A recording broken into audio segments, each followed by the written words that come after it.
Alors bienvenue à vous tous, on poursuit ce soir avec le sanctuaire et Jésus, qu'est-ce qu'il fait au ciel. On va voir des choses les plus intéressantes de tout ce qu'on a vu. On va avoir un summum ce soir de vérité avec le dernier élément de ce que Jésus fait au ciel. On arrive donc dans le symbolisme du plan du salut en nous. Et dans la partie les services, on a vu tout ce qui a rapport au mobilier la dernière fois, mais on va tomber au service. On sait qu'il y avait 3 types de services, et on va voir ce que chacun des services signifie quand nous sommes un temple et que Dieu habite en nous. Qu'est-ce que ça a rapport avec la réalité d'un chrétien d'aujourd'hui? Donc, les services, il y avait 3 services. Chacun des services représente différentes étapes de la vie d'un chrétien dans sa croissance spirituelle. Donc chacun des services va être un moment dans la vie du chrétien qui devient de plus en plus dans la sainteté parfaite en Jésus-Christ. Il y avait le premier service, le service quotidien. Le deuxième, c'était le service d'expiation. Et le troisième, le service annuel. On va les prendre en détail et on va voir les 3 services ce soir. Débutons par le service quotidien. Donc, un service où on offrait matin et soir un agneau sur l'autel des sacrifices. Un service qui représentait en Jésus-Christ son pardon pour la race humaine, le pardon de toutes nos fautes, dans l'incarnation de Jésus-Christ, dans sa mort et sa résurrection. Mais pour nous, pour un chrétien, ce service a sûrement une réalité dans sa vie, c'est ce qu'on va voir. Le service où on offrait un agneau. Donc, il représente l'acceptation, pour le chrétien, quotidienne de la mort de notre ego et notre résurrection et nouveauté de vie. Donc, on accepte de mourir et de revivre en Jésus-Christ. C'est l'étape de notre abandon complet dans les œuvres de Dieu par une acceptation du pardon de tous nos péchés. On dit, Seigneur, merci, ce que tu as fait pour moi, j'accepte et je entre en relation avec toi pour me restaurer. Nous avons besoin de renouveler quotidiennement notre engagement en remettant notre vie à Dieu tous les matins, tous les soirs.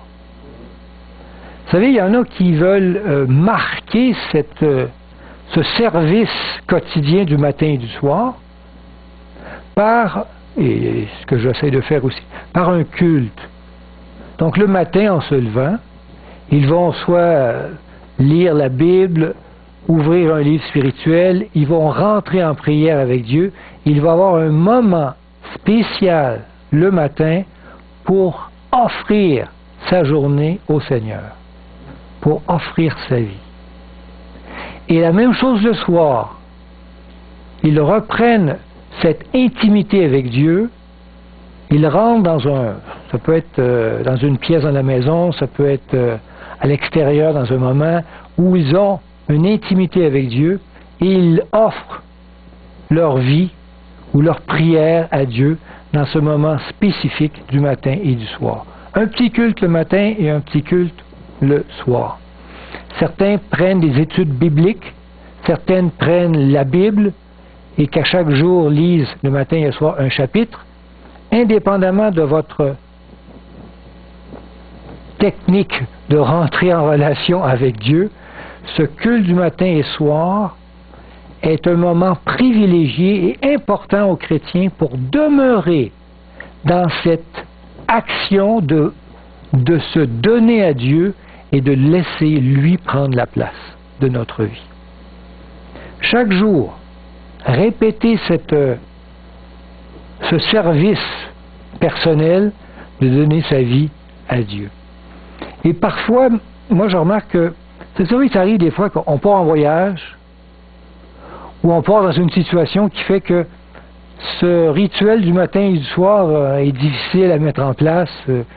Et au bout d'un mois, on s'aperçoit que, on a oublié ou on a perdu cette habitude. Et on s'aperçoit que notre relation avec Dieu s'est effritée.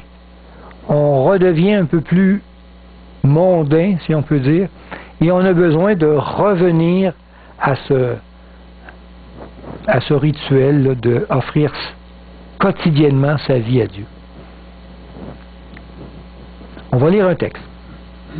Dans Romains 6, verset 4. C'est Paul qui dit « Nous avons donc été ensevelis avec lui par le baptême en sa mort, afin que comme Christ est ressuscité des morts par la gloire du Père, de même, nous aussi, nous marchions en nouveauté de vie. En effet, si nous sommes devenus une même plante avec lui par la conformité à sa mort, nous le serons aussi par la conformité à sa résurrection. Nous ressuscitons avec lui. Sachant que notre vieil homme a été crucifié avec lui, et on le fait matin et soir afin que le corps du péché fût détruit pour que nous ne soyons plus esclaves du péché. Donc ce que Christ a fait à la croix, ce qu'il a fait ici, nous a libérés du péché et nous entrons avec lui dans cette mort à soi-même pour revivre avec lui. Amen. Il dit, car celui qui est mort est libre du péché. Donc quand nous entrons, quand nous offrons, quand nous nous abandonnons à Dieu, le péché n'a plus d'emprise sur nous, parce que nous sommes morts. Le péché n'a pas d'emprise sur un mort. Or, si nous sommes morts avec Christ, nous croyons aussi que nous vivrons aussi avec lui. Et là, par l'Esprit qui prend place, parce qu'on a tout évacué, il y a un vide, Dieu prend la place, et c'est lui qui redonne vie, et une vie de sainteté. Une vie en communion avec lui. Romains 12, 1. Je vous exhorte donc, frères, par les compassions de Dieu, à offrir vos corps comme un sacrifice vivant, saint, agréable à Dieu, ce qui sera de votre part un culte raisonnable. Paul fait cette relation d'offrir notre corps. Vous savez, il y a un élément intéressant. Les tentations viennent habituellement du charnel, d'un corps qui est dégénéré, d'un corps qui nous pousse à faire ou à penser ou à agir ou à faire des choses contraires à la volonté de Dieu. Et ce charnel, on l'offre. Il est comme pas bon, il est détraqué, il est en mauvais fonctionnement. Alors on le donne à Dieu, Dieu, fais-le mourir. Dieu, il n'y a rien à faire avec non plus. Hein. Il fait mourir. Et dans ce corps qui meurt, Dieu remet son esprit et redonne à ce corps une vie nouvelle. Une vie maintenant qui est contrôlée, non pas par les impulsions de la chair, qui est mort, mais par les impulsions de l'esprit. Et ça, c'est la vie. Et c'est ce que Paul demandait. Offrir vos corps comme un sacrifice vivant, saint, agréable à Dieu. D'ailleurs, il est même plus bon. On peut bien l'offrir. Croyez pas que ce corps est encore utile à faire des choses bonnes. Il ne fait que vous inciter à faire des choses qui sont contraires à la volonté de Dieu. Et Dieu veut le mettre sous contrôle, selon sa volonté à lui. Amen. Donc le premier service représente ma justification en action. Oups, je l'ai dit, c'est ma justification en action. On avance avec le deuxième service, le service d'expiation. Le service où, lorsque j'ai fait un péché, lorsque j'ai J'ai rejeté Dieu dans ma vie lorsque j'ai consciemment fait quelque chose de pas correct. Hein? Alors j'amenais un animal, on amenait un animal ici dans le sanctuaire, je l'offrais à Dieu en sacrifice pour le pardon de mes péchés. Ça représente évidemment que Jésus-Christ est mort pour mes péchés, c'est sûr. Mais dans le service d'expiation, dans ma vie à moi, qu'est-ce que ça représente? Ça représente ma sanctification. Tantôt, c'était ma justification en action. Maintenant, c'est ma sanctification en action.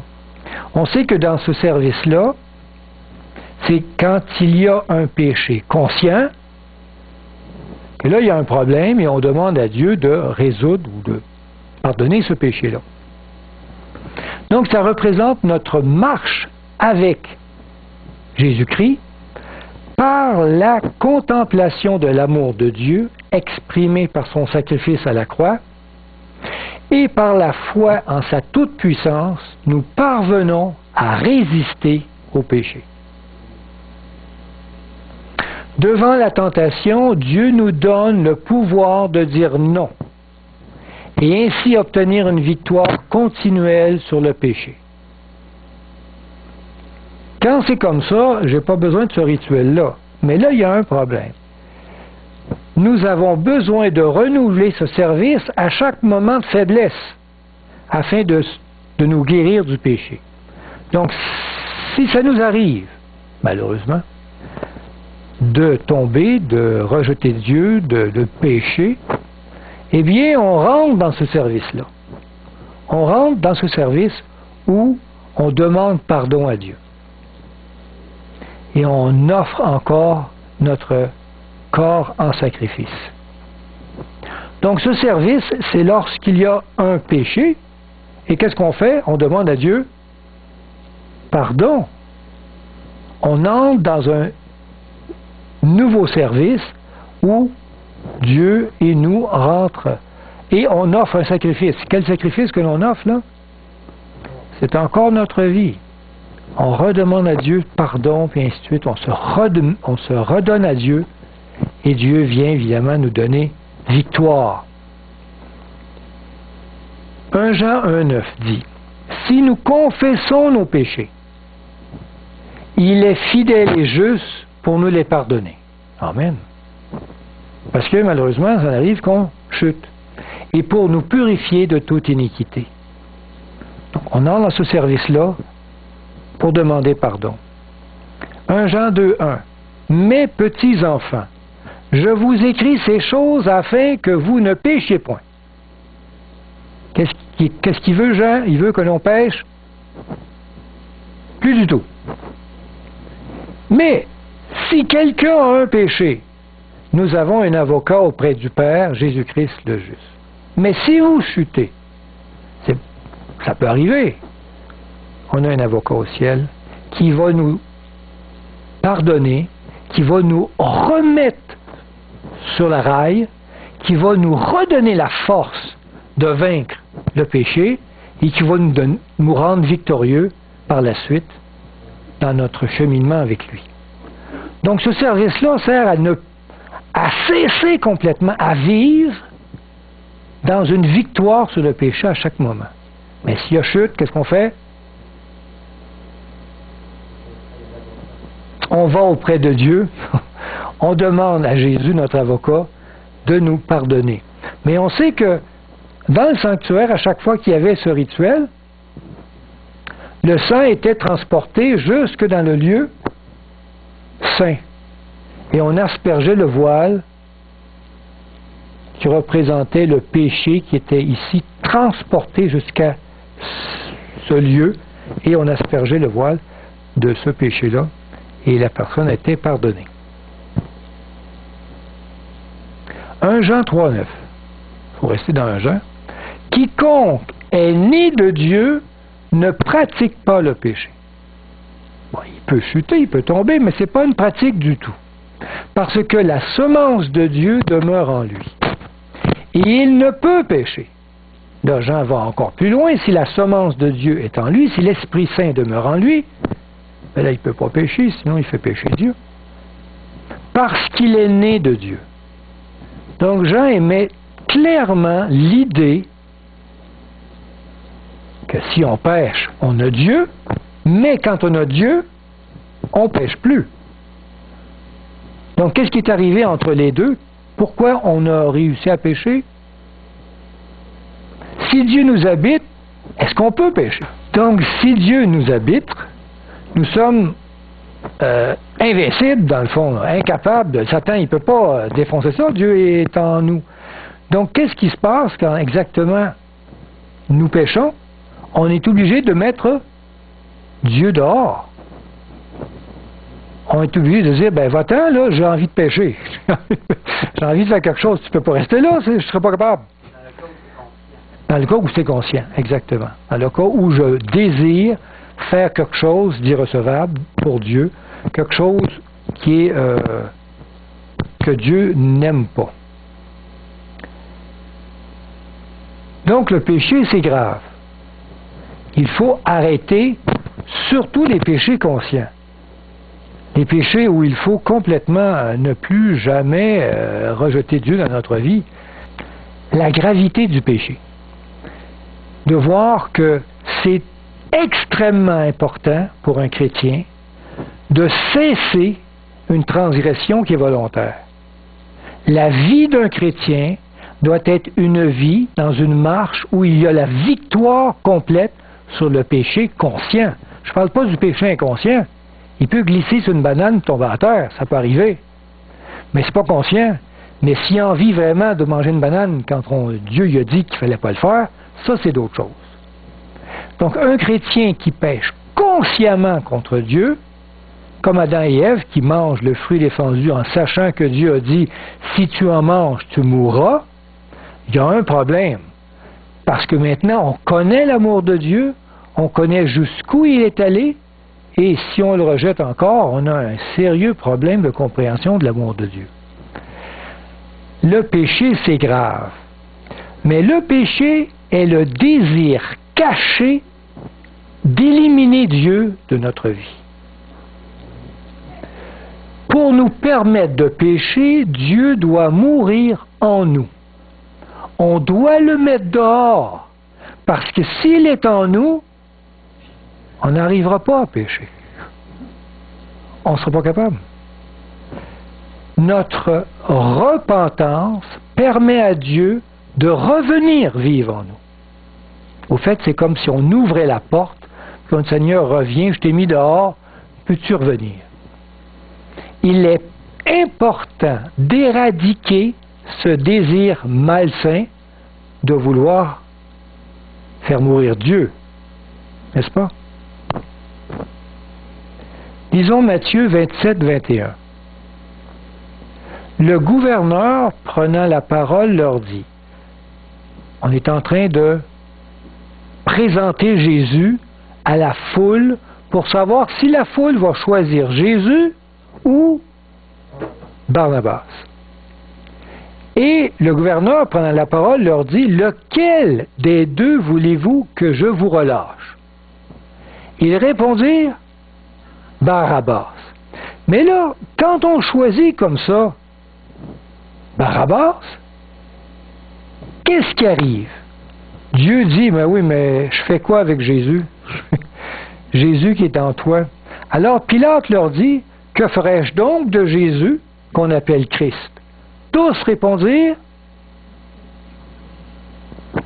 qu'il soit crucifié. C'est un peu la même chose qui arrive dans le chrétien. Quand le chrétien décide de faire la volonté de l'ennemi, alors Dieu dit, oui, mais je fais quoi, moi, avec Jésus qui est dans toi? Alors on est obligé de le crucifier. Le gouverneur dit, mais quel mal a-t-il fait? Et ils crièrent encore plus fort qu'il soit crucifié. Et c'est exactement ce qui se passe dans chaque chrétien. Quand on veut choisir de faire sa propre volonté, Dieu dit, mais oui, mais je fais quoi avec le Saint-Esprit? Inconsciemment, on dit, mais allez dehors. Alors Dieu redit, mais il a fait que du bien avec toi. Pourquoi je le mettrais dehors? Il t'aide, il t'aime. Qu'est-ce qu'on répond? on n'ostine pas, on dit mais allez dehors, parce que si on commence à argumenter, c'est sûr qu'on ne pourrait jamais le mettre dehors, parce qu'il nous aime. C'est un peu ce qui arrive à chaque chrétien. Quand on veut pécher, c'est un peu le scénario qui se passe dans notre tête. Scénario qui s'est réellement passé face à l'humanité.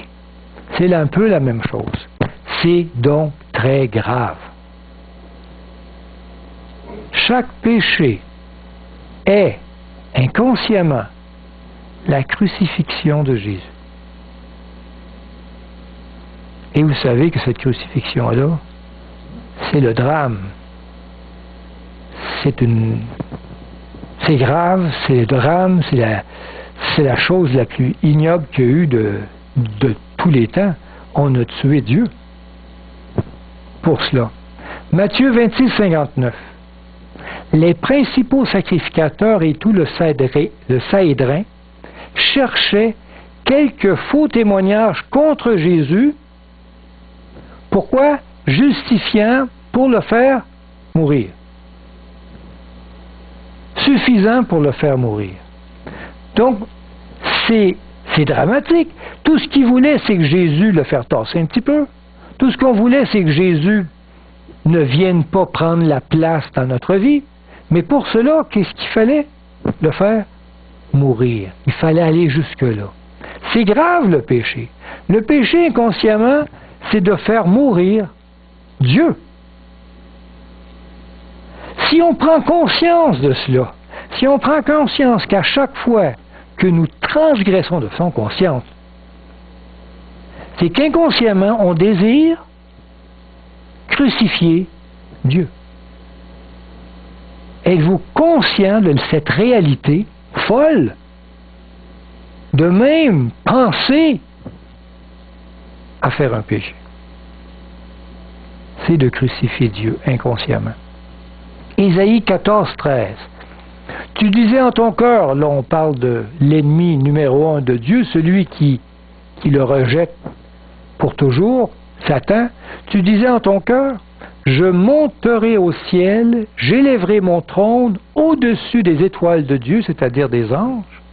Je m'assirai sur la montagne de l'assemblée, je serai le boss de tous les anges, à l'extrémité du septentrion, ce qui est de plus haut, je monterai sur le sommet des nues, en haut même des nuages, je serai semblable au Très-Haut.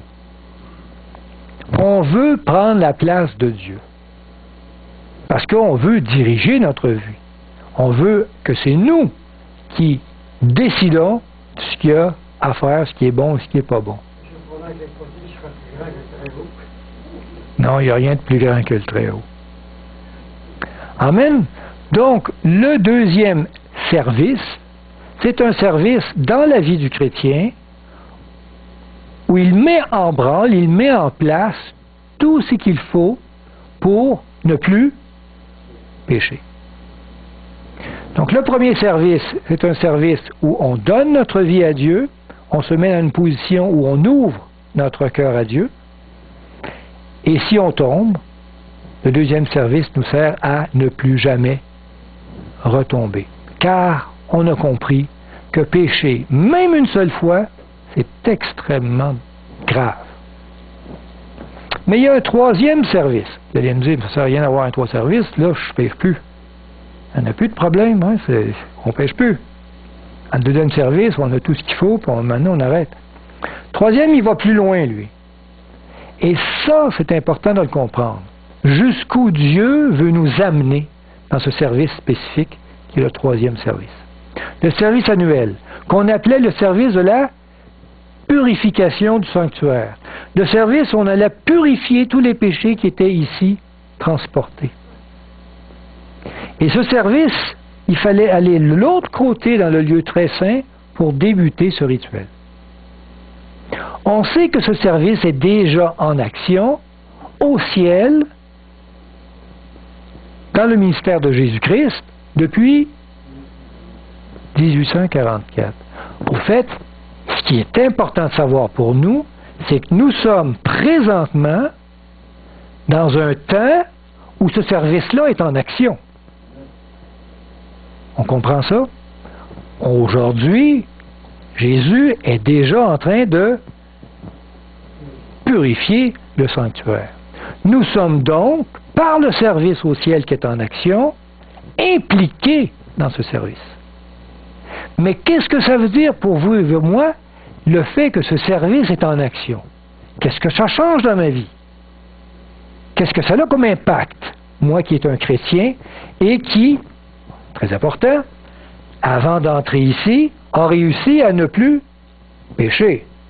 Je rentre dans un cheminement avec Dieu où je cesse de le renier, je cesse de le rejeter, je cesse de le sortir de ma vie. Je suis dans une position où je veux constamment, matin et soir, qu'il prenne place en moi. Allons voir ce que ce service veut dire pour moi. Il permet de me dire qu'il représente ma purification dans la réalité de ma vie. Donc c'est la purification de mon caractère en vue de l'effacement de tous nos péchés des registres du ciel. On va voir ce que ça veut dire effacer un péché. Ce service sera à son comble lorsque tous les fidèles seront aptes à cheminer sans chute, sans retomber. En effet, Dieu nous révèle nos péchés inconscients. Dans cette position, Dieu nous révèle nos péchés inconscients, en nous donnant la force de les surmonter afin de purifier notre caractère à l'image de son Fils. Donc c'est une purification totale qui va aller jusqu'à l'image même de Jésus. Parce que c'est beau ici, on arrête de pécher consciemment, mais on est encore peut-être très loin de son image. Ce service est présentement en action afin de préparer son Église à recevoir Christ lors de son retour en gloire.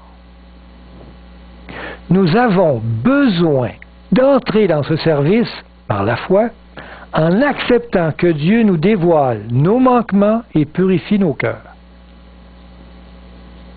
Au retour de Jésus, notre purification atteindra son comble lorsque notre corps corruptible se changera en un corps incorruptible. Ça, c'est le summum. Même le corps qui est impur, il est détraqué, notre corps un peu, Dieu va dire, bon, c'est correct, on purifie au maximum, on va te donner un corps parfait. Mais cette purification est en action quand? Maintenant. On va lui donner du lousse, lui-là. Éphésiens 4, 13. Paul dit, jusqu'à ce que nous soyons tous parvenus à l'unité de la foi, de la connaissance du Fils de Dieu, à l'état d'homme fait, à la mesure de la stature parfaite de Christ. C'est le but ultime. C'est ce que Dieu cherche à façonner en nous, à créer en nous cette image même de Dieu en nous. Philippiens 2,15. Afin que vous soyez irréprochables et purs, des enfants de Dieu irrépréhensibles, au milieu d'une génération perverse et corrompue, parmi laquelle vous brillez comme des flambeaux dans le monde. Il veut vraiment faire de nous des perles. 1 Corinthiens 15, 51. Voici, je vous dis un mystère. Nous ne mourrons pas tous, mais tous nous serons changés en un instant, en un clin d'œil, à la dernière trompette. La trompette sonnera et les morts ressusciteront incorruptibles. Et nous serons changés, car il faut que ce corps incorruptible revête l'incorruptibilité, et que ce corps mortel revête l'immortalité. Et à ce moment, c'est la purification totale. Mais pouvez-vous faire ça? Pouvez-vous en arriver à dire il va finir par être pur ce corps-là? Non, c'est un miracle. Forcez-vous comme vous voulez, vous n'y arriverez jamais. C'est un miracle de Dieu et nous attendons que ce miracle se réalise. La purification qui débute quand on entre par la foi dans ce ministère, Dieu va le faire par des miracles. Donc, ayez à l'esprit que la réalisation parfaite de ce que Dieu veut réaliser en nous, c'est lui qui le réalise. Tout ce qu'il veut, c'est qu'on lui permet de le faire. Et pour nous le permettre de le faire, la seule chose qu'il nous demande, arrête de pécher consciemment. C'est le minimum. Arrête de choisir de me rejeter. Et là, à ce moment, il dit, viens, entre dans la purification. Et là, il va faire des miracles étonnants. Le sanctuaire doit être purifié. C'est-à-dire, notre vie de sainteté doit être totalement pure. Le plan du salut comporte l'étape de la purification de tous les péchés des fidèles serviteurs de Dieu. Beaucoup dans l'Église stoppent complètement, rendus même ici matin et soir. Quoique c'est assez, c'est fini. On donne notre vie à Dieu matin et soir. Et ils ne savent pas, ils n'ont pas conscience que Dieu veut aller beaucoup plus loin dans leur vie concrète. Il dit non, viens-t'en, à chaque fois que tu as un péché, je veux que tu arrêtes. Je veux plus que tu pêches. Mais c'est même encore pas fini. Il dit viens-t'en, je vais aller plus loin avec toi, dans le lieu très saint, je veux te purifier à mon image. Peu de gens ont conscience de ce ministère que Dieu veut mettre en action dans nos vies. Lisons de Lévitique 16:30. Car en ce jour, on fera l'expiation pour vous. Vous savez, quand ce rituel était en action, tout le peuple autour, est-ce qu'il avait quelque chose de spécial à faire? Attendez que le rituel, que le service se termine, mais ils avaient tous les yeux fixés sur ce qui se passait dans le sanctuaire. Ils attendaient que tout se fasse. C'est ce que nous avons à faire. Fixons nos yeux sur ce que Jésus veut réaliser dans son sanctuaire et cette réalité qui prend place en nous. Car en ce jour, tu voulais dire? Par la foi. Amen. Car en ce jour, on fera l'expiation pour vous afin de vous purifier. Vous serez purifiés de tous vos péchés devant l'Éternel. On comprend qu'il y a un moment où on appelle le pardon. On pardonne, on sacrifie un animal et on demande pardon. Et il y a un autre moment dans le rituel où là, c'est plus le pardon, ils appellent ça la purification. Et la purification et le pardon sont deux choses. On va voir ça, deux choses différentes. Il ne faut plus que je touche au fil. Daniel 8,14. Il me dit, 2300 soirs et matins, puis le sanctuaire sera purifié. Il y a un moment où Dieu veut mettre en place la purification de nos vies à son image. Malachie 3:3. Il s'assiera, fondra et purifiera l'argent. Il purifiera les fils de Lévi. Aujourd'hui, c'est nous. Il les épurera comme on épure l'or et l'argent. Et ils présenteront à l'Éternel des offrandes avec justice. Et c'est quelle offrande que l'on présente à l'Éternel quand on est purifié? C'est nos corps, c'est notre être, c'est notre vie. C'est ça que l'on présente comme offrande. Une offrande pure, une offrande sans tache, une offrande parfaite. Amen.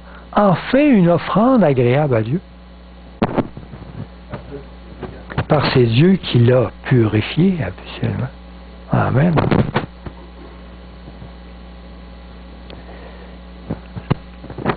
Nos péchés doivent être effacés. Alors, je poursuis avec le micro. J'espère que ça va mieux aller. Ça griche moins? Oui, ça griche moins. Donc, l'effacement des péchés.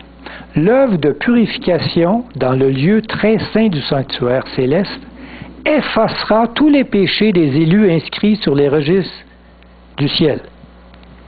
La mémoire de ces péchés sera effacée dans tout l'univers. Quelque chose d'extraordinaire. Le miracle des miracles de la purification. C'est assez étonnant, ça. Ça se met en branle avant que nos corps soient changés en un corps incorruptible. On va lire des textes. Dans Ésaïe 43, 25, c'est moi qui efface tes transgressions. C'est Dieu qui parle. C'est pas moi, c'est Dieu.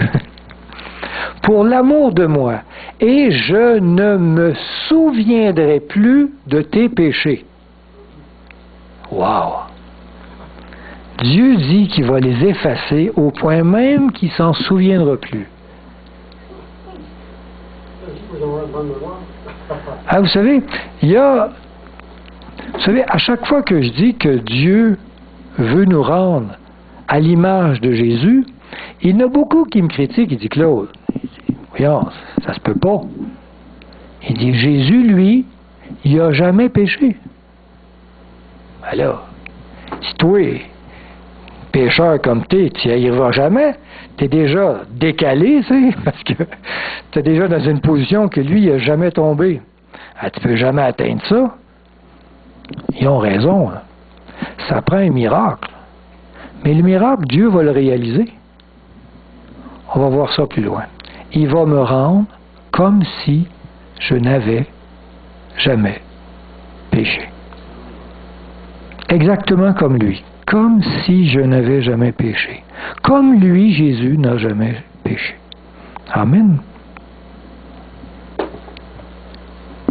Ézéchiel 18, 21.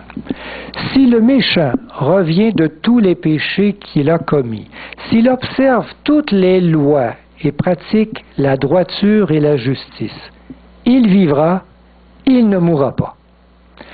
Toutes les transgressions qu'il a commises seront oubliées.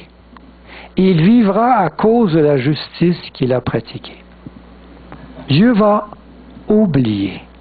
Wow!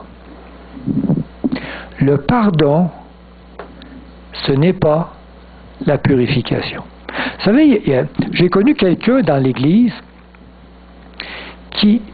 qu'on lui disait, il faut que tu pardonnes. Il faut que tu pardonnes, c'est bien important. Puis elle avait la difficulté à pardonner à quelqu'un parce qu'elle a fait quelque chose de très grave dans sa vie. Et là, à un moment donné, les gens, elle dit, mais il faut que tu pardonnes. Elle dit, j'y arrive pas. Je suis pas capable d'oublier. Vous savez, cette personne croyait que parce qu'elle n'avait pas oublié, elle n'avait pas pardonné. C'est faux. Vous savez, moi, il y a bien des choses que j'ai pardonnées, que je n'ai pas oubliées, mais que j'ai pardonnées. Mais je m'en souviens encore, mais que j'y ai pardonné. Il y a une différence entre... Mais elle croyait, elle, que tant qu'elle se souvenait, c'est parce qu'il y a eu un problème, parce que Dieu, il dit qu'il va oublier. Puis ils associent que c'est ça le pardon. Non, ça c'est l'effacement des péchés, c'est l'autre chose. Comprenons qu'il y a une différence entre le pardon et la purification. Autant le lieu saint est différent du lieu très saint, donc il y a le lieu saint, il y a le lieu très saint, c'est deux choses différentes. Autant le pardon des péchés est une étape différente de la purification des péchés. Pardon et purification sont deux étapes distinctes dans le plan du salut. Et on va essayer d'en faire la différence. 1 Jean 1,9. Si nous confessons nos péchés, il est fidèle et juste pour nous les pardonner. Et, donc une deuxième chose, pour nous purifier de toute iniquité. 2 éléments donc, le pardonner et purifier. C'est ce qu'Israël attendait. Quand il demandait pardon, il savait que par le sang de l'animal, le péché était en attente d'une purification.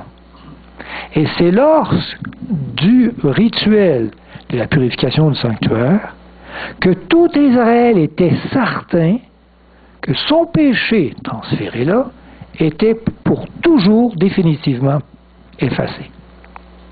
Et là, il y avait une joie totale de rentrer là-dedans, d'entrer dans cet effacement du péché. Hébreux 8,12.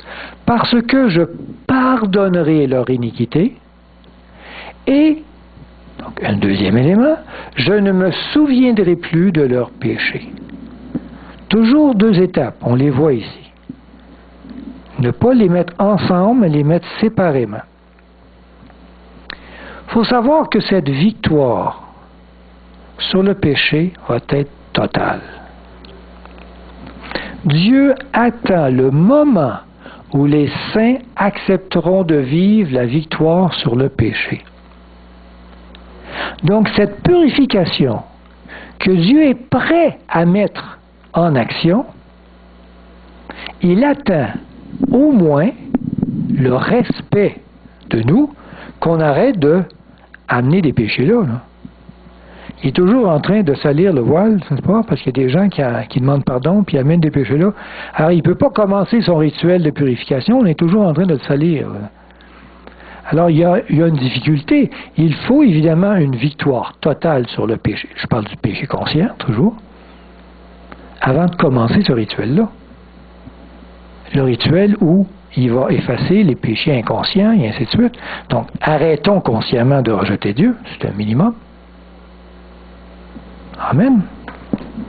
Un texte dans Ézéchiel 36, 26. Je vous donnerai un cœur nouveau et je mettrai en vous un esprit nouveau. C'est Dieu qui fait cela. J'ôterai de votre corps le cœur de pierre et je vous donnerai un cœur de chair. Amen. Je mettrai mon esprit en vous et je ferai en sorte que vous suiviez mes ordonnances et que vous observiez et pratiquiez mes lois. Dieu va faire ce miracle en nous. C'est une promesse. Et quand Dieu promet quelque chose, soyez assurés, il va le réaliser. Donc, ayons les yeux non pas sur nos possibilités, car on n'est pas capable, mais sur ce que Dieu promet qu'il va réaliser. Amen. Et il va le faire. Jérémie 50, 20.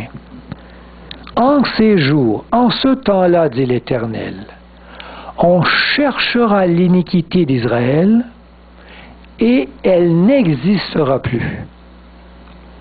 Le péché de Juda et il se trouvera plus, car je pardonnerai au reste que j'aurai laissé. Il y en a beaucoup qui prennent ce verset et qui disent « Ouais, ça c'est après le retour de Jésus. » Non, non, non. Cette réalité où le peuple de Dieu va vivre une victoire sur le péché se fait bien avant. Mais Dieu promet que ça va se réaliser.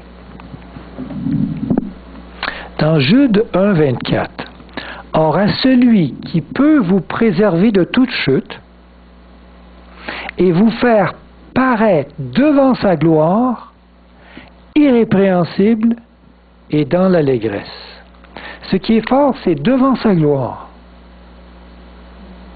Il veut d'ailleurs, nous présenter devant sa gloire. Qui peut vivre dans la gloire de Dieu, dans la présence de glorieuse de Dieu? Il n'y a personne qui peut vivre, surtout pas les humains en tout cas. Mais Dieu veut nous amener dans un état de pureté que l'on sera capable de l'accueillir dans sa gloire et de ne pas mourir. Mourir dans sa gloire totale lors de son retour et être capable de l'accueillir sans peur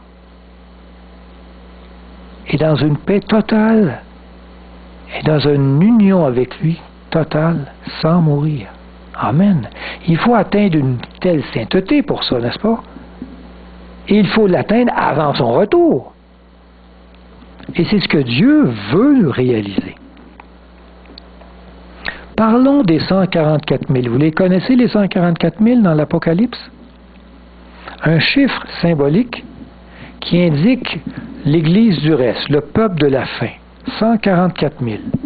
Mais c'est un chiffre un peu symbolique, on va essayer de le comprendre. 12 représentent dans la Bible le symbole de l'Église de Dieu. Les 12 apôtres, les 12 tribus d'Israël. 12 représentent donc le peuple de Dieu. 12 fois 12, ça représente la sainteté, la perfection. Vous savez que le lieu très saint était d'une dimension égale, 10 coudées par 10 coudées. C'est-à-dire le lieu parfait, la sainteté totale. Puis il y avait même 10 coudées de haut. C'est encore plus saint, saint des saints des saints. Le 12 fois 12, c'est la perfection. Le 1000 représente la multitude. 144 000, c'est la multitude des saints des derniers jours. Le peuple de Dieu qui a atteint une maturité parfaite dans son intimité, dans sa communion, dans sa vie avec Dieu. C'est l'Église de Dieu pure, prête à être accueillie au ciel. Les 144 000. Cette purification atteindra tous les fidèles et formera l'Église de Dieu de la fin. Alors Jésus reviendra dans sa gloire avec puissance. Donc, cette purification va être placée, va être déversée sur tout le peuple de Dieu, et tous ceux qui vont entrer par la foi dans ce ministère vont être, comment je peux dire, bénis par une purification totale de tous les péchés, un effacement de tous ces péchés au ciel. Et il va atteindre une purification qui va pouvoir accueillir en face de Dieu dans sa gloire. Lisons Apocalypse 6, 17. Le grand jour de sa colère est venu, et qui peut subsister? C'était la grande question, vous savez. Jésus revient. Le grand jour du jugement est arrivé. Et le prophète Jean, il dit, mais qui peut subsister? Qui peut vivre quand Dieu, dans sa gloire, vient sur terre? Il va anéantir tous les humains s'il fait ça. Alors il répond un petit peu plus loin, au chapitre 14, verset 1. « Je regardais et voici, l'agneau se tenait sur la montagne de Sion, et avec lui 144 000 personnes, qui avaient son nom et le nom de son Père écrit sur leur front. » Le nom de Dieu écrit sur leur front. C'est beaucoup avoir le nom de Dieu en nous. Dans leur bouche, il ne s'est point trouvé de mensonge, car ils sont irrépréhensibles. C'est eux qui sont capables d'accueillir Jésus lors de son retour. Éphésiens 5, 27. Paul dit afin de faire paraître devant lui cette Église glorieuse, sans tache, ni ride, ni rien de semblable, mais sainte et irrépréhensible. Voilà les 144 000 du temps de la fin. Ceux qui vont représenter cette Église dans une pureté totale, effacée de tous les péchés, par un miracle de Dieu, bien sûr. Donc Dieu veut que l'on entre dans ce ministère avec lui, le ministère de purification. Et que l'on sache jusqu'où il veut nous amener dans la sainteté. Apocalypse 21, 16. La ville avait vous savez, la ville de la Jérusalem céleste. Paul la voit en vision et il dit, la ville avait la forme d'un carré. La longueur, la largeur et la hauteur étaient égales. Ça ressemble au lieu très saint. La largeur, la hauteur et la profondeur, tout égales, cubique. Il mesura la muraille et trouva 144 coudées. Ah, c'est bizarre, pensez-vous que c'est un Adon avec les 144 000? Non, sûrement pas. 12 fois 12, 144 coudées. C'est représente le peuple pur, saint de Dieu de la fin des temps. Mesure d'homme qui était celle de l'ange. Une ville parfaite dans la sainteté. 144, la perfection du peuple de Dieu. Donc Dieu veut nous amener à cette perfection-là. Il veut nous amener à cette pureté-là. En êtes-vous conscient? Croyez pas que c'est pour plus tard, c'est pour maintenant. C'est depuis 1844, au fait, qu'il attend que ça se réalise. Il veut nous amener à l'image de Jésus. Est-ce trop demandé? Est-ce trop demandé que Dieu nous demande qu'on soit à son image? Pour nous, c'est comme, ça nous dépasse l'imagination. On dit, voyons, Jésus il était parfait, Jésus c'était Dieu sur terre, on ne veut pas. C'est beaucoup trop. Mais non, c'est la réalité que Dieu veut mettre en place. Après avoir effacé nos péchés de l'univers, Dieu nous considérera, parce qu'il va avoir effacé les péchés de l'univers, nous considérera comme si nous n'avions jamais péché de notre vie. Alors à ceux qui disent qu'on ne peut jamais être comme Jésus, parce que Jésus, lui, il n'a jamais péché, on a un argument. Parce que Dieu va effacer les péchés, les miens, par ce rituel. Il va effacer les péchés de tout l'univers, et il n'y a plus personne, même pas Dieu, dans l'univers, même pas Satan, même pas, qui va se rappeler d'un de mes péchés. Alors, si personne ne se rappelle de mes péchés, je serai comme si je n'avais jamais péché. À l'image de celui qui n'a jamais péché. Wow! Y a-t-il quelque chose de plus parfait? Moi, je ne penserais pas qu'il irait jusque-là. Dans la purification, il veut aller jusque-là. Il veut vraiment prendre aussi bas que nous sommes tombés et nous ramasser et nous amener aussi haut que lui a pu vivre ici sur terre. Amen. Ça me dépasse. Jean 4,12, il dit, en vérité, je vous le dis, celui qui croit en moi fera aussi les œuvres que je fais. Et il en fera des plus grandes. J'ai toujours dit, moi, que on peut qualifier un bon maître quand il est capable d'enseigner à ses fidèles, et que ceux-ci dépassent le maître. Vous savez, aux Olympiques, quand à un moment donné, ils prennent absolument ceux qui ont des médailles d'or, puis ils deviennent des professeurs des fois. Là. Mais quand ces élèves ont des médailles d'or, on reconnaît que le maître est excellent. Mais quand l'élève dépasse le maître, on dit ça, c'est le meilleur maître qu'il n'y a pas. N'est-ce pas? Et croyez-vous que Jésus est un bon maître? C'est le meilleur. Alors, il veut faire de ses élèves des éléments qui le dépassent c'est un peu beaucoup, mais au moins à son niveau, peut-être. Mais ici, il dit, il en fera de plus grands. Parce que je m'en vais au Père. Pas plus grand, plus saint que lui, mais plus grand dans le fait peut-être plus manifeste. Donc Dieu veut vraiment que l'on soit à son image, à sa perfection. Romains 8, 28. Car ceux qu'il a connus d'avance, il les a aussi prédestinés à être semblables à l'image de son Fils, afin que son Fils fût le premier-né d'entre plusieurs frères. Il est le modèle que tous les autres vont suivre.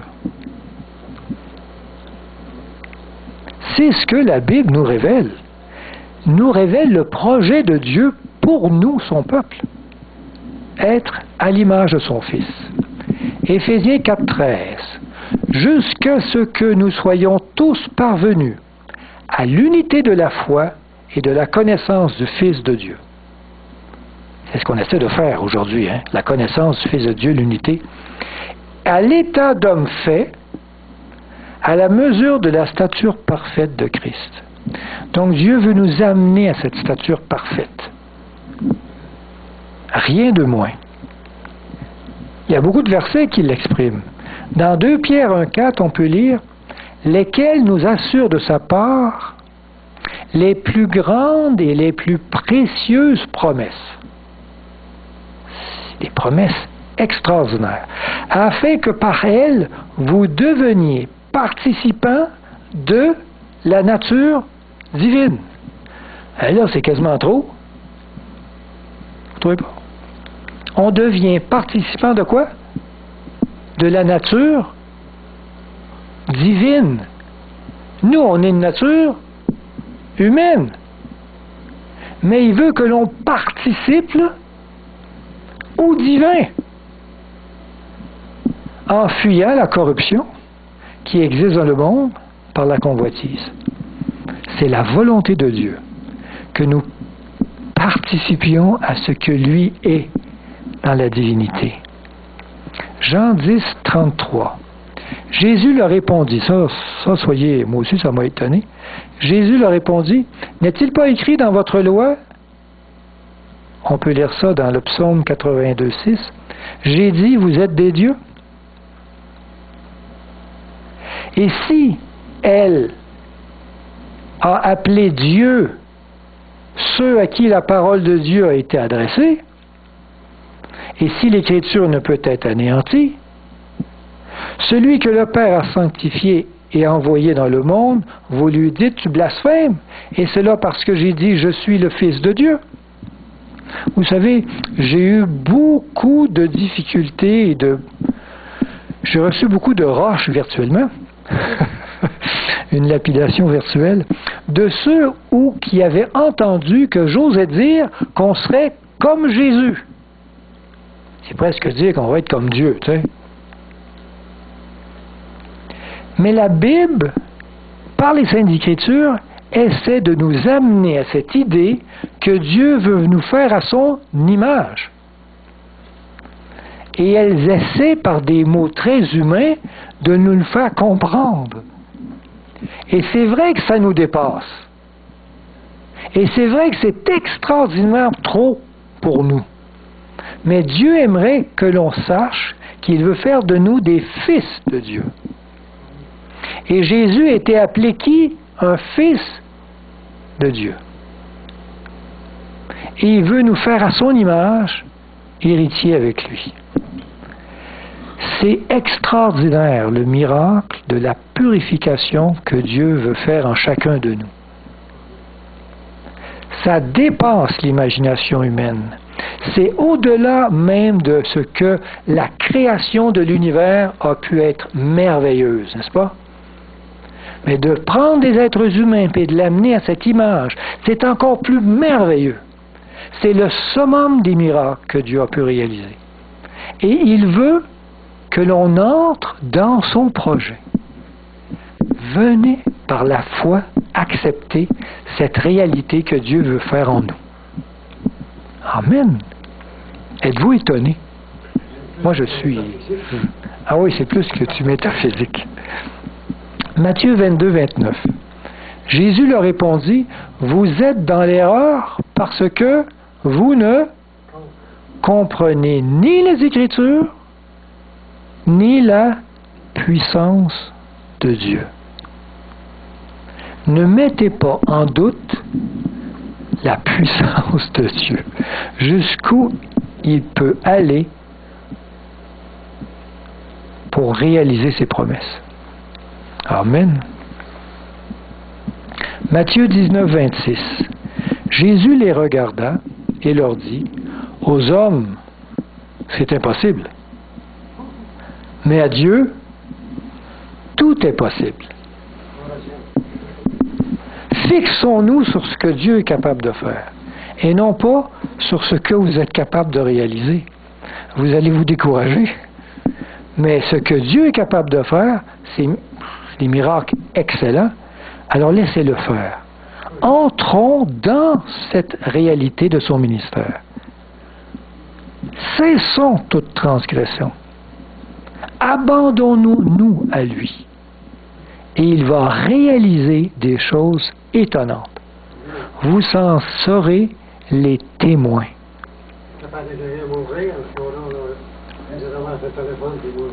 Amen. On va prier. Mais il y a beaucoup de gens qui disent, oui, mais ça va se réaliser après le retour de Jésus. Faux. Il faut attendre cela pour bientôt. Ça se produit avant la pluie de l'arrière-saison. Sinon, il ne pourra jamais sortir, exactement. Lui, il a envie de sortir de là. Et cette réalité de purification se fait maintenant, avant qu'il sorte venir nous chercher sur la terre. Donc, il est à l'intérieur de ce lieu, et il dit, ben là, arrêtez de pécher, premièrement, et je vais vous amener dans cette réalité de purification. C'est lui qui le réalise.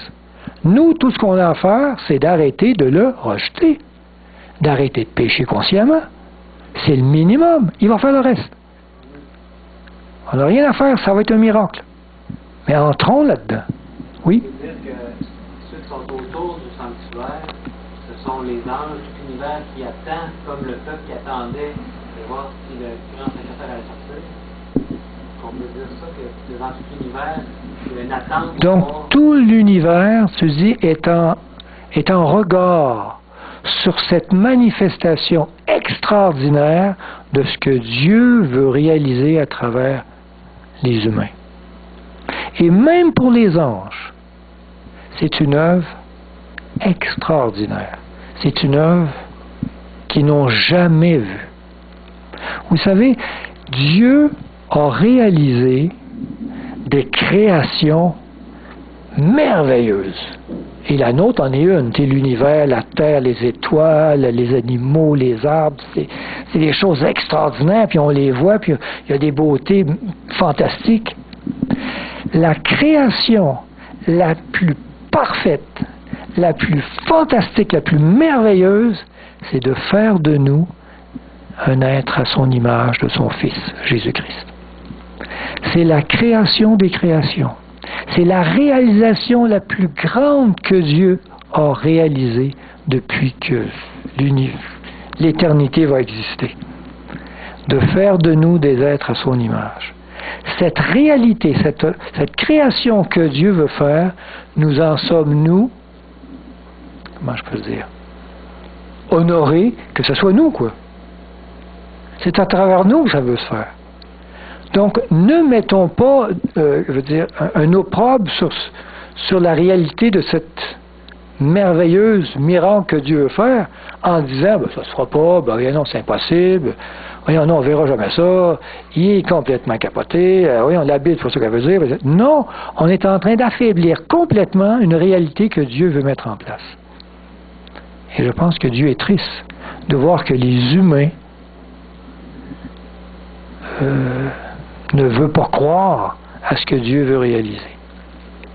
On entend toujours dire qu'il n'y a personne de parfait. Oui, c'est ça. Ils disent tous qu'il n'y a personne de parfait. Mais Dieu veut qu'on sache qu'il veut nous rendre à son image. Amen. Faisons-les taire, ceux qui disent ça. La réalité de vivre cette sainteté en Jésus-Christ doit être vécue avant la manifestation puissante et finale du Saint-Esprit qui précède la fermeture de la porte de la grâce. Premièrement, il faut avoir une victoire sur le péché. Première chose qui va se réaliser dans le peuple de Dieu. Deuxièmement, la purification de notre caractère. C'est ici l'œuvre de la purification. Troisièmement, la pluie rafraîchissante du Saint-Esprit va tomber. Cinquièmement, la fermeture de la porte de la grâce. Et en fin de compte, le retour de Jésus va suivre. Donc, l'élément de la purification de notre caractère se fait très tôt dans le processus du retour de Jésus. Il est donc temps que nous en prenions conscience et que nous vivions cette sainteté que Dieu demande. Acte 3, 19, 20. Repentez-vous donc et convertissez-vous, afin que, premièrement, vos péchés soient effacés. On efface les péchés, afin que le temps de rafraîchissement vienne, la pluie de l'arrière-saison, et de la part du Seigneur, et qu'il envoie celui qui vous a été destiné, Jésus-Christ, le retour de Jésus. Donc vraiment, l'effacement de péché se fait bien avant tout cela. Croyez pas que ça se fait plus tard. On est dans l'action où ça doit se réaliser. Dans le moment où ça doit se réaliser. Joël 2, 23. Et vous, enfants de Sion, soyez dans l'allégresse et réjouissez-vous en l'Éternel, votre Dieu, car il vous donnera la pluie en son temps. Il vous enverra la pluie de la première et de l'arrière-saison comme autrefois. Quand a-t-elle tombé la pluie de la première saison? Il appelle ça, hein? La première et l'arrière-saison. À la Pentecôte. Un peu après que Jésus est monté au ciel. Il y a une pluie qui est descendue sur les apôtres. Une même effervescence du Saint-Esprit est attendue avant le retour de Jésus. Mais cette effervescence du Saint-Esprit va se concrétiser quand cette purification va être commencée. Elle va tomber sur des gens qui sont réceptifs et qui ont atteint une sainteté acceptable. Jean 5,7. Jacques 5,7. Soyez donc parfaits, frères, jusqu'à l'avènement du Seigneur. Donc Jacques, il dit ici, sois correct, parfait, même si le Seigneur n'arrive pas tout de suite. Reste dans cette sainteté et sois patient. Voici, le laboureur attend le précieux fruit de la terre, prenant patience à son égard, jusqu'à ce qu'il ait reçu la pluie de la première et de l'arrière-saison. Il y en a beaucoup qui pensent que ça va tout arriver en même temps, ça. Tout le monde va être saint, tout le monde va être purifié, tout en même temps. Fait qu'ils attendent, tu sais. Ils regardent les autres, hein, il n'est pas encore rendu là, fait que c'est pas le moment. Tu sais. On va attendre encore un petit peu. Pas du tout. Donc Dieu demande à chacun de vivre cette expérience de sainteté dans l'attente du retour du Seigneur. Et d'être dans une position parfaite pour Dieu en attendant que son Église se purifie autant. Savez-vous que nous pouvons hâter le retour de Jésus? Un concept que rares sont les gens qui ont en tête. On croit beaucoup que le retour de Jésus est comme fixé dans un temps déterminé et que ça ne peut pas changer. Fait que, je ferai n'importe quoi, ça ne change pas, il va revenir. C'est comme si Jésus, à un moment donné, il se tanne, hein, tu sais, il est en haut, puis il va se tanner à un moment donné. Il va dire, bon, c'est assez, hein, on ferme la porte. Puis ceux qui pêchent encore, ben, c'est ça, tu sais. Tant pis pour eux autres, moi, je m'en reviens. Je vais ramasser ceux qui sont là. Mais ce n'est pas du tout le cas. Dieu attend son Église. Il attend qu'elle atteigne une certaine sainteté, certaine purification avant son retour. Et on peut donc l'hâter si on se prépare tous dans cette sainteté. On va hâter le retour de Jésus Nous pouvons hâter donc le retour prochain du Christ. Jésus attend que nous acceptions son invitation d'être transformés à son image. L'Église est comme pas consciente de ce que Dieu veut qu'elle devienne. Fait que si tu ne sais pas où tu vas, tu risques de ne pas y aller. Hein? C'est quasiment certain. Mais si tu sais où ce que Dieu veut t'amener, tu sais où ce qu'on va, ben, tu risques d'y aller avec lui. Alors on a un problème dans l'Église. Elle ne sait pas où Dieu l'amène. Elle risque de ne pas y aller. Mais Dieu l'attend là. Alors Dieu attend qu'elle sache qu'il a dit depuis longtemps jusqu'où il devait aller. Notre retard cause la perte d'un grand nombre de personnes.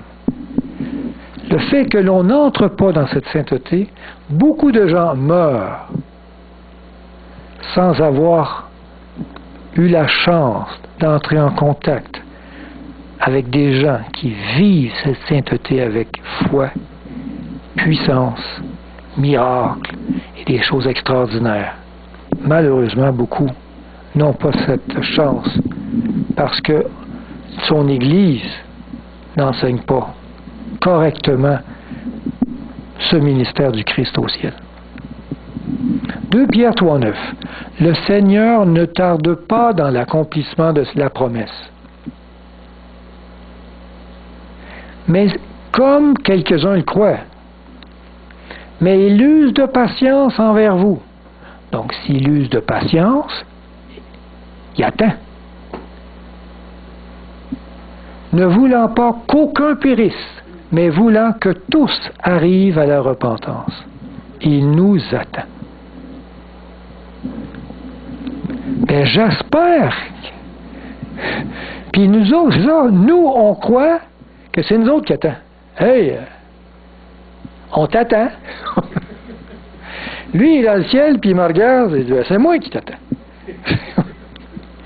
Parce que tu as encore des choses que je te demande de faire que tu ne fais pas. Le marié ne peut pas habiller l'épouse, elle doit le faire par elle-même. Le marié ne peut pas habiller l'épouse. C'est vrai. Il donne les vêtements, mais c'est elle qui doit endosser ce caractère parfait. Prenons conscience de ça. 2 Pierre 3,10.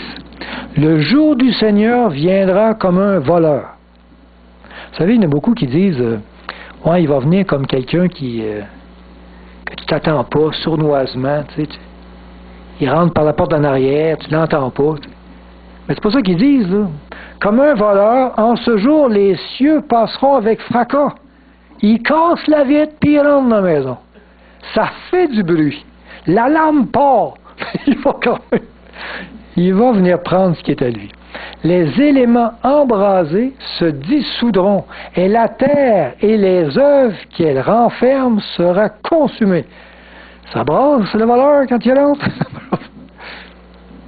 Alors oui, Jésus va venir.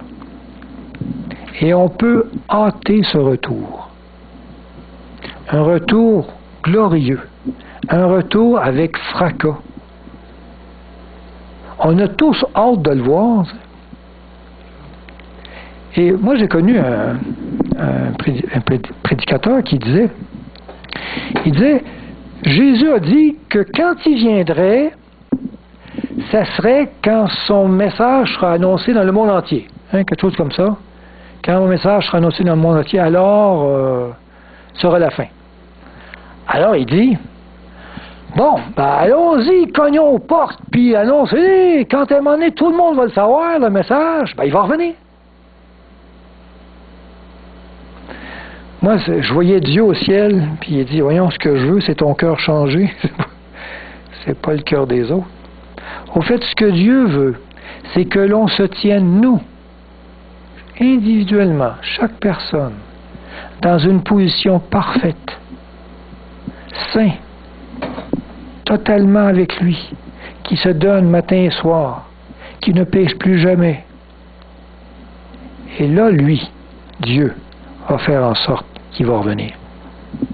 Et son message va être annoncé non pas par la bouche, mais par notre perfection qui est vécue par le Saint-Esprit qui est en nous. Un témoignage de quelqu'un qui donne sa vie est bien plus puissant que de quelqu'un qui cogne aux portes. Et c'est ça le témoignage de Christ. Quelqu'un qui, devant l'adversité, devant toutes les difficultés, reste droit, pur, parfait, en harmonie avec Dieu. 2 Pierre 3,11. Puisque donc toutes ces choses doivent se dissoudre, qu'elles ne doivent pas être la sainteté de votre conduite et votre piété, tandis que vous attendez et hâtez. Donc Pierre dit qu'on peut hâter l'avènement du jour de Dieu, à cause duquel les cieux enflammés se dissoudront et les éléments embrasés se fondront. Donc on peut hâter le retour de Dieu. Et je pense que Dieu au ciel nous regarde puis il dit, ben oui, mais habille-toi. Il y a un temps. Il y avait une image à un moment donné, on a souvent une image du retour de Jésus où il est minuit moins 5, là, tu sais. Là, il reste 5 minutes, là. Convertissez-vous, là. Jésus va revenir.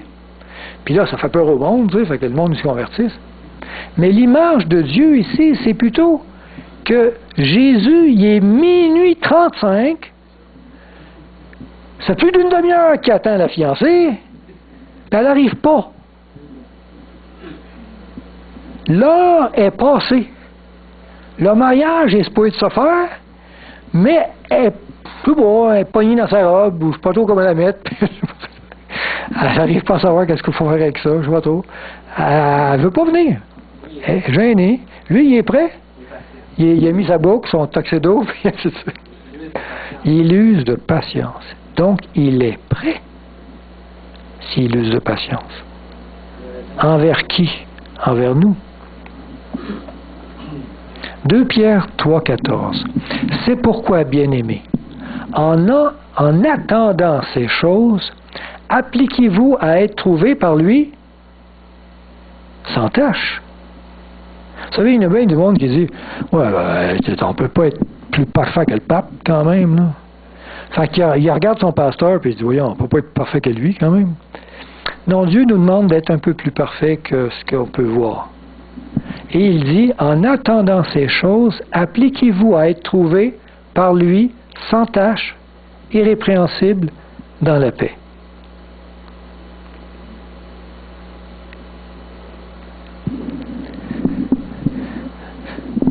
C'était pas un message contre les pasteurs, c'est juste que je veux simplement exprimer qu'il faut avoir un regard qui soit celui qui regarde à qui? À Jésus. Pas celui qui semble être le meilleur dans notre communauté, mais un regard fixé sur le Maître. Donc nous devons accepter son invitation. Son invitation où Dieu dit, entre, venez. Restez pas là.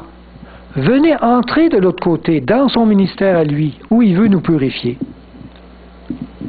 Par la foi, Jésus nous invite à entrer dans le lieu très saint. Wow! C'est beaucoup dans le lieu très saint. C'est face à face avec Dieu dans le lieu très saint. Afin de participer avec lui à cette œuvre de purification de nos vies. Désirez-vous que Dieu vous purifie toutes les petites affaires qui ne sont pas correctes? Ça peut être dans votre nourriture, ça peut être dans votre habillement, ça peut être dans une habitude le matin, ça peut être n'importe quoi. Je sais pas, moi, il y a du monde qui aime ça, voir des films, des quoi? La bouffe. Ah, la bouffe. J'allais dire des films d'horreur, tu sais, des films... Il y a qui aime ça lire des choses, bon, ainsi de suite, ou regarder des émissions à la télévision, n'importe quoi. Peut-être que Dieu veut que l'on purifie cela de nos vies. Alors il dit, entre ici, viens avec moi, m'a t'en trouvé des affaires pas correctes. Avez-vous ressenti cette invitation-là de venir vous purifier de tout ce qui est inutile dans votre vie, de tout ce qui devrait être remplacé par quelque chose de meilleur. Beaucoup ont peur d'aller jusque-là. Ils freinent avant d'entrer là. Hébreux 10, 19. Ainsi donc, frères, nous avons l'assurance d'un libre accès au sanctuaire par le sang de Jésus. Amen. Accès qu'il a inauguré pour nous comme un chemin nouveau et vivant au travers du voile, c'est-à-dire de sa chair. En lui, nous avons accès. Et nous avons un grand prêtre institué sur la maison de Dieu. Première chose, on a vraiment accès au ciel par lui.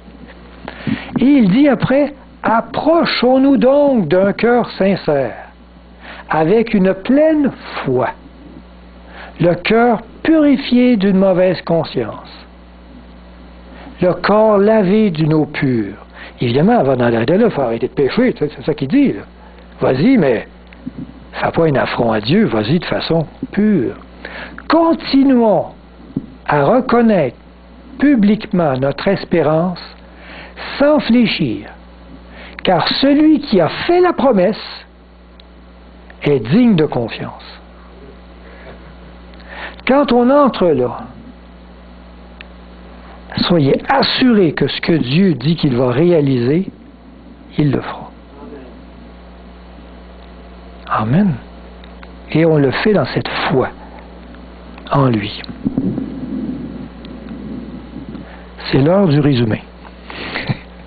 Mais c'est un résumé facile, vous allez voir. Il y a 3 services.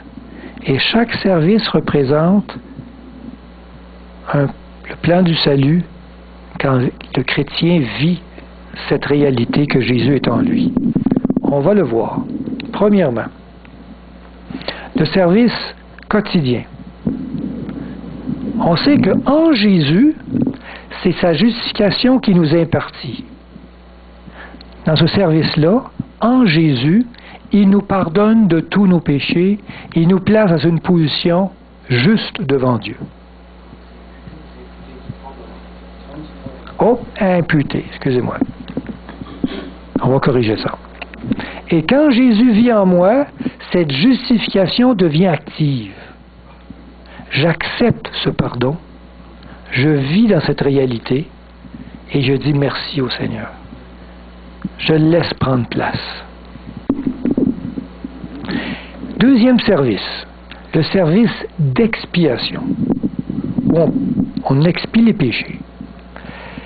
Ça représente la sanctification que Dieu, en Jésus-Christ, m'a donnée. Il me sanctifie.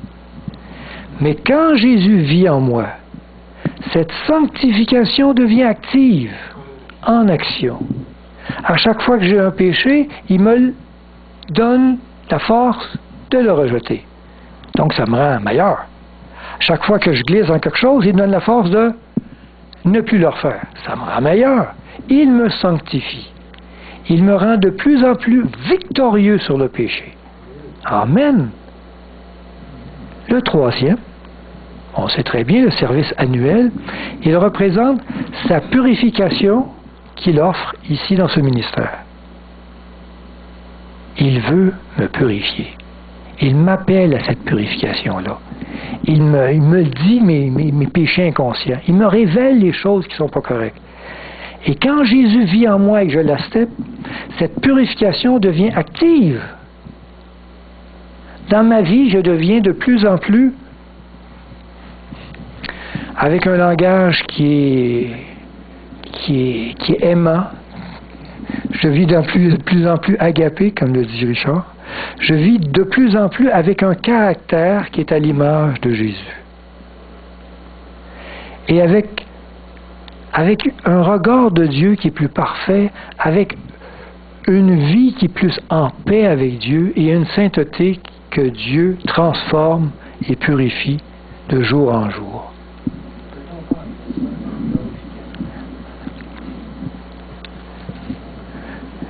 Dieu nous rend gloire. après le retour de Jésus, mais pourquoi on l'avait arrêté avant? Certains appellent ça la glorification ici. Certains disent que c'est cette glorification-là.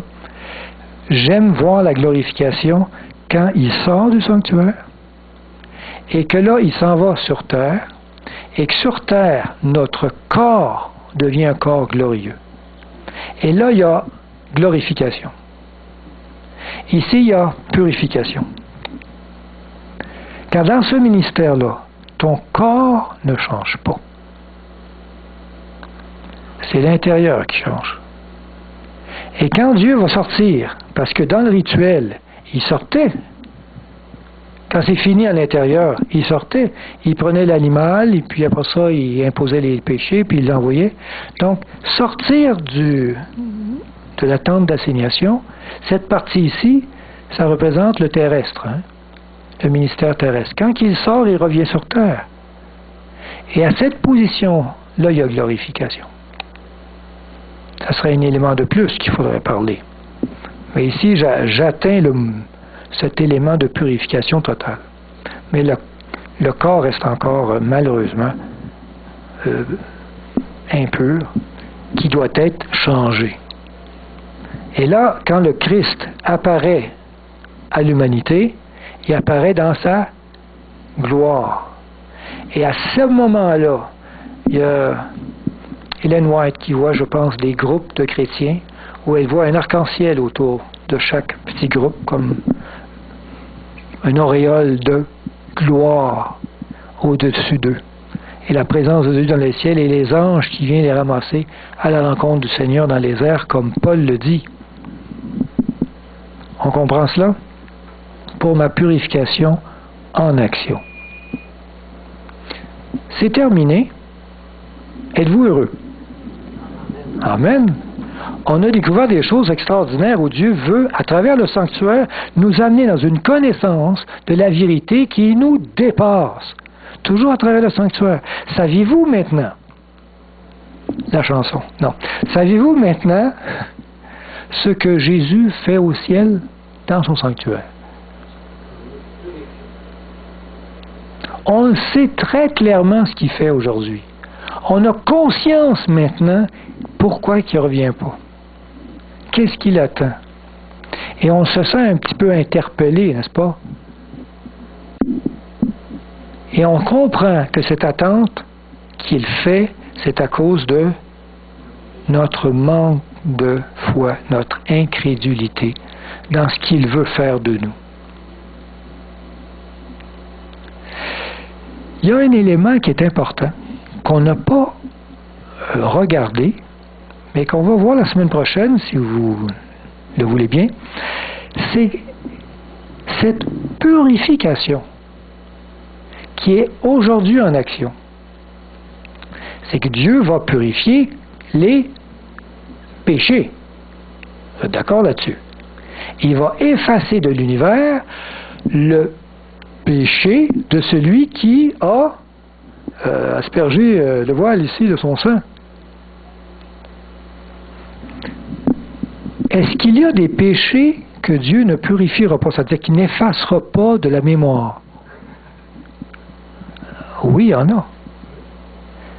Les péchés de gens qui n'ont pas venu asperger ici le voile. On comprend ça. Donc, il y a obligatoirement une sélection. On doit dire, oui, celui-là, je l'efface, ce péché-là. Lui, je ne l'efface pas. C'est Dieu, parce que, évidemment, la personne qui pêche volontairement et qui ne demande pas pardon, il n'y a pas à effacer ce péché-là. Il ne demande pas pardon. Donc, connaître celui... moi, je peux pas le savoir. Hein, je peux pas dire celui-là, non, tu n'as pas demandé pardon. Lui, tu as demandé pardon. Je ne le sais pas. Je peux pas voir qui est dans une position agréable pour Dieu ou de repentance ou ainsi de suite, puis qui ne l'est pas. Mais Dieu, lui, dans cette partie-ci, pour savoir lequel péché qu'il efface, est obligé d'entrer en jugement. Il doit juger. Lequel qu'il efface, lequel qu'il n'efface pas. Donc, il y a une œuvre de jugement qui est en action en même temps, c'est parallèlement à l'œuvre de la purification. Et la semaine prochaine, on va essayer de comprendre cette dynamique de jugement en rapport avec le sanctuaire. Cet élément qu'on appelle la purification des péchés, la purification du sanctuaire. Comment Dieu, dans le jugement, purifie. Au fait, il y a une relation entre les deux, il s'agit de bien la comprendre. Donc, il y a ici un œuvre de jugement, et on va comprendre c'est quoi le jugement de Dieu. Parce qu'il juge qui, dans le fond? Il va juger qui va entrer au ciel. Le grand jugement, c'est ça. Et ce jugement débute depuis 1844, depuis la purification. Donc, si la purification a débuté en 1844, s'il a purifié des affaires, il faut savoir lesquelles. Donc, il est entré en jugement pour savoir qui a été purifié puis qui ne l'est pas. Tu dis? On veut les noms. On veut la liste. Non, il ne peut pas revenir avant 1844. C'est en plein sang. Donc, c'est impossible pour lui de revenir avant. Mais depuis 1844, il peut revenir. Il aurait pu l'arriver le lendemain. Si son peuple aurait été prêt, ça aurait été merveilleux. Mais il attend. Il attend que son peuple prenne, on n'aurait pas été là, mais peut-être 1 million d'autres auraient été là. Malheureusement, ils ne sont pas là. Mais si son Église est prête, vous savez, plus l'Église attend, plus l'Évangile est dur à faire entrer dans le cœur des gens. Le cœur s'endurcit. Plus on attend avant de toucher à un cœur, plus ce cœur est non réceptif à Dieu, est difficulté à recevoir Dieu. Plus on va rapidement toucher un cœur, plus il est réceptif, il permet peut-être à Dieu de sauver cette personne. D'autres questions?